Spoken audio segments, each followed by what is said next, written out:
Hello everyone, this is Faye here from Twilight Crafts, and this is a short process video just showing how I created a mixed media background using the 49er Market Spectrum Gardenia collection. So I took one of my stencils. You can use any stencil you have. I used this beautiful umbrella stencil from Carabel Studio, and I've got some high density modelling paste, but you can use any type of texture paste to create this effect. Just smooth the texture paste or the modelling paste generously over the stencil. I masked off with some washi tape, and then you just need to really carefully remove the stencil and give the stencil a good wash once you remove it. And I left my layer to dry overnight so that I knew it was ready just to add that ink on the top.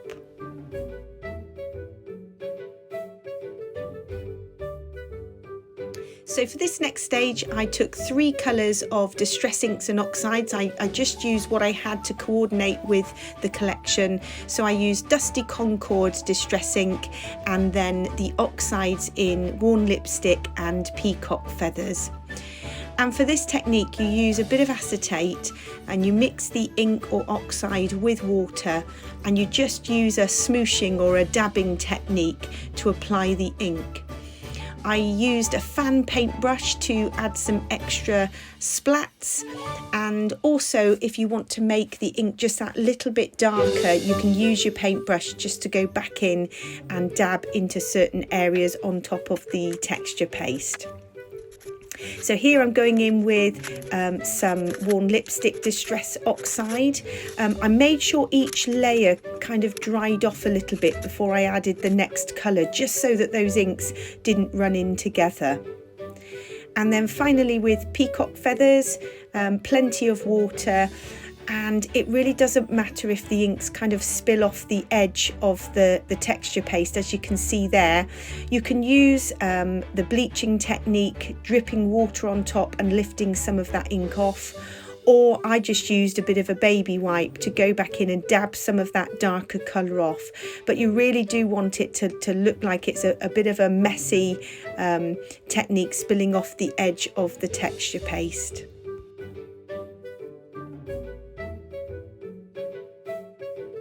So for this stage, actually after the recording, I went back in and added some Faded Jeans blue distress oxide just to coordinate with the embellishments that I plan to use. And you can see here I'm just going back in with that Dusty Concord ink just to make that colour just that little bit more vibrant.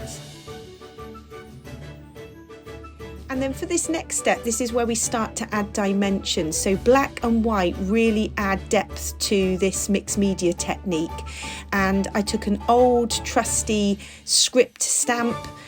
So any type of script stamp or texture stamp will do. And curving that stamp, you just dab bits of stamped images.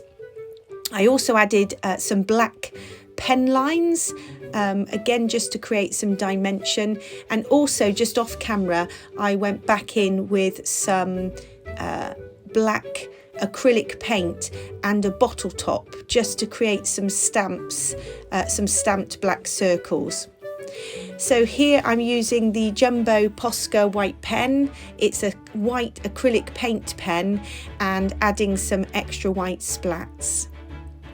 So to build up the layout, I used the inside of the packaging of the chipboard words pieces and took the purple and pink pieces to mount the photo, and then chose some of the butterfly rub-ons, cut those out, and they actually go on really well over the top of any mixed media and on top of texture paste. So just give them a really good rub and just peel off that backing paper just to check that they have adhered to your background well. So here I'm just adding the pink and the purple butterfly, and making sure that it's really rubbed in well on top of that texture paste.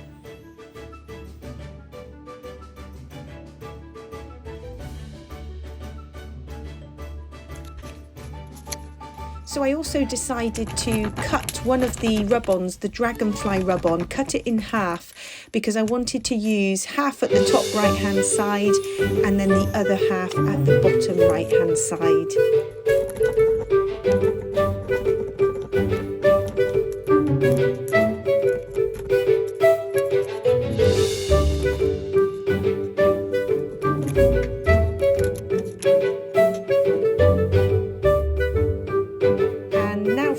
Final assembly of the layout, just making sure that all the pieces are stuck down. Those inner packaging pieces to mount the photo, and a black and white photo works really well against this colourway. And taking some of the butterflies from the laser cut embellishment pack, I placed those butterflies and dragonflies tone on tone onto that mixed media background. So all finished off with just a couple of the chipboard sentiments I chose, captured, and hello you. Mounted the words hello you on foam pads and then tucked just a couple of the chipboard hearts just behind the title. And that's it. That's the layout all assembled. I hope you have a go at some of this mixed media messy fun, and I look forward to seeing what you make.